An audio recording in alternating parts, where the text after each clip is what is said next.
నమస్తే ఫ్రెండ్స్, నేను మీ Sravani. Welcome back to Sravani's kitchen.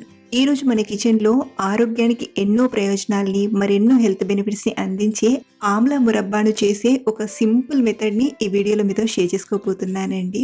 ఇలా చాలా సింపుల్గా ఒక 10-15 నిమిషాల్లోనే మనం ఈ ఆమ్లా మురబ్బాను చేసుకోవచ్చు.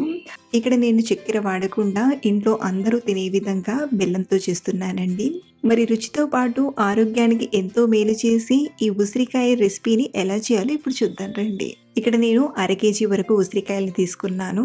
అలాగే మనం ఉసిరికాయలు తీసుకునేటప్పుడు దెబ్బలు తగిలినవి కాకుండా ఇలా ఫ్రెష్గా ఉన్న ఉసిరికాయలు తీసుకోండి. సో ముందుగా ఈ ఉసిరికాయల్ని బాగా కడిగి ముక్కలుగా కట్ చేసి తీసుకుందాం. మీరు కావాలంటే ఫస్ట్ ఉడికించి ఆ తర్వాత గ్రేట్ చేసైనా తీసుకోవచ్చు, లేదా డైరెక్ట్గా గ్రేటర్తో గ్రేట్ చేసైనా తీసుకోవచ్చు, లేదా ఇంకా సింపుల్గా తొందరగా చేయాలనుకుంటే ఇక్కడ నేను చూపించిన విధంగా అన్ని ఉసిరికాయల్ని కట్ చేసి తీసుకోండి. సో ఇలా ఉసిరికాయలన్నిటినీ కట్ చేశాక ఇప్పుడు వీటిని మిక్సీ గిన్నెలోకి తీసుకుందాం.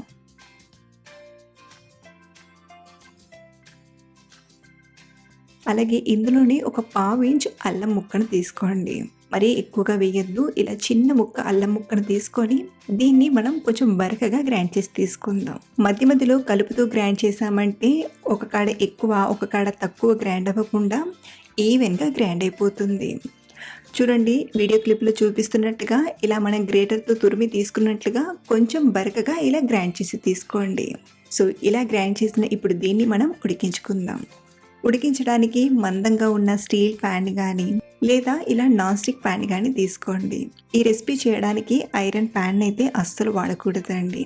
ముందుగా ఇందులోకి ఇలా ఉసిరికాయ తురుమును తీసుకున్నాక ఇందులోకి మరో 1/2 కేజీ వరకు బెల్లం తురుమును తీసుకోండి. ఇక్కడ నేను ముందుగానే బెల్లాన్ని ఇలా చిన్న చిన్న ముక్కలుగా తురిమి తీసుకున్నాను. సో ఇలా బెల్లం తురుమును కూడా తీసుకున్నాక ఒకసారి కలిపి ఉడికించుకుందాం. ఇలా అంతా కలిసేలా కలిపాక ఇప్పుడు స్టవ్ పైన పెట్టి మంటను మీడియం ఫ్లేమ్లో పెట్టి కవర్ చేసి ఒక 6-7 నిమిషాలు ఉడికించండి. అలాగే వదిలేయకుండా ఒక 2-3 నిమిషాలకు ఒకసారి మధ్య మధ్యలో కలుపుతూ ఉడికించండి. 5-6 నిమిషాలు అయ్యేసరికి బెల్లం ఇలా పూర్తిగా కరిగిపోయి ఉసిరికాయ తురుము అనేది ఉడుకుతూ ఉంటుంది. అలాగే చూడండి, ఇందులో మనం నీళ్లు వేయకుండా ఉసిరికాయ నుండి నీళ్ళు అనేవి ఇలా ఊరుతాయి. సో ఇది కొంచెం దగ్గర పడేంత వరకు ఇలా మధ్య మధ్యలో కలుపుతూ ఉడికించండి. ఈ పాకం కాస్త దగ్గర పడి ఇలా హల్వాలా వస్తుందో అప్పుడు ఇందులోకి మనం కొన్ని స్పైసెస్ని తీసుకుందాం. అలాగే ఇంకొక విషయం అండి, మీరు స్పైసెస్ ఏమి తీసుకోకుండా ఇలా స్వీట్ ఆమ్లా మురబ్బానైనా ప్రిపేర్ చేసుకోవచ్చు. లేదా కొంచెం చట్పటా టేస్ట్ రావాలంటే ఇప్పుడు చూపించిన ఈ మసాలాలను తీసుకోండి. ఒక 1/2 టీ స్పూన్ చొప్పున మిరియాల పొడిని, ఒక 1/2 టీ స్పూన్ బ్లాక్ సాల్ట్ని తీసుకుంటున్నాను. మీ దగ్గర బ్లాక్ సాల్ట్ లేకపోతే రెగ్యులర్ సాల్ట్నైనా తీసుకోవచ్చు. అలాగే ఒక 1/2 టీ స్పూన్ వేయించి పొడి చేసిన జీలకర్ర పొడిని, 1/2 టీ స్పూన్ గరం మసాలా పొడిని, మరో 1/2 టీ స్పూన్ కారం తీసుకొని కలపండి. అలాగే ఇందులోనే ఒక 1/2 టీ స్పూన్ పసుపును కూడా తీసుకొని బాగా కలపండి. ఇలా ఇవి తీసుకున్నాక ఇది ఇంకొంచెం కలర్ఫుల్గా వస్తుంది. అలాగే టేస్ట్ కూడా తీయగా కారం కారంగా చాలా మంచి రుచిగా ఉంటుందండి. సో ఇలాగే కలుపుతూ ఇది కొంచెం దగ్గర పడేంత వరకు ఉడికించండి. ఇది కొంచెం దగ్గర పడ్డాక మనకు కావాల్సిన కన్సిస్టెన్సీ వచ్చిందో లేదో తెలియడానికి ఈ మురబ్బాను చేతిలోకి కొంచెం తీసుకుని ప్రెస్ చేసి వదిలేసి పాకం వచ్చిందో లేదో చూడండి. మనకు ఇలా లేత తీగ పాకంలా రావాలి. మరి ఎక్కువ తీగ పాకం కాకుండా ఇలా లైట్గా తీగ పాకంలా వస్తే సరిపోతుంది. ఇప్పుడు ఇదే టైంలో మంచి ఫ్లేవర్ కోసం 1/2 టీ స్పూన్ యాలకుల పొడిని, అలాగే ఇక్కడ నేను కొంచెం డ్రై ఫ్రూట్స్ని కనబడడానికి మరో పక్కన 1-2 టేబుల్ స్పూన్ల వాటర్ మిలన్ సీడ్స్ని తీసుకొని ఒక 2 నిమిషాలు ఫ్రై చేసి వాటిని ఇందులోకి తీసుకోండి. ఇలా తీసుకొని ఒకసారి బాగా కలిపి స్టవ్ ఆఫ్ చేసేయడమే.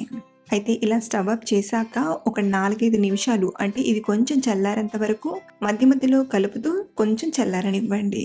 ఇది కొంచెం గోరువెచ్చగా లేదా పూర్తిగా చల్లారిపోయాకైనా నిమ్మరసాన్ని పిండి తీసుకోండి.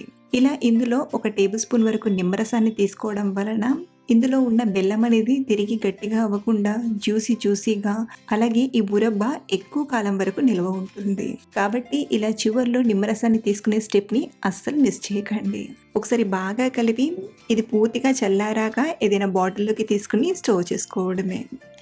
ఇలా చేసిన ఈ మసాలా మురబ్బా మనకు సంవత్సరం పాటు నిల్వ ఉంటుందండి. బయట పెట్టైనా నిల్వ చేసుకోవచ్చు, లేదా ఫ్రిడ్జ్లో పెట్టైనా నిల్వ చేసుకోవచ్చు. కానీ నేనైతే ఫ్రిడ్జ్లో స్టోర్ చేసుకోమని ప్రిఫర్ చేస్తాను. ఎందుకంటే మనం ఫ్రిడ్జ్లో స్టోర్ చేసుకుంటే రంగు మారకుండా చాలా బాగుంటుంది. సో సింపుల్గా తక్కువ టైంలో ఆమ్లా మసాలా మురబ్బాని ఎలా చేయాలో చూసారు కదా.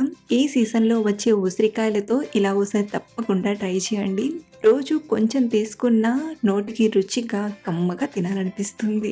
అలాగే మీరు ట్రై చేశాక మీకు ఎలా వచ్చిందో కింద కామెంట్లో చెప్పడం మర్చిపోవద్దు. మరిన్ని ఇలాంటి సింపుల్ అండ్ టేస్టీ రెసిపీస్ కోసం మన ఛానల్ని ఫాలో అవ్వండి. Thank you for watching.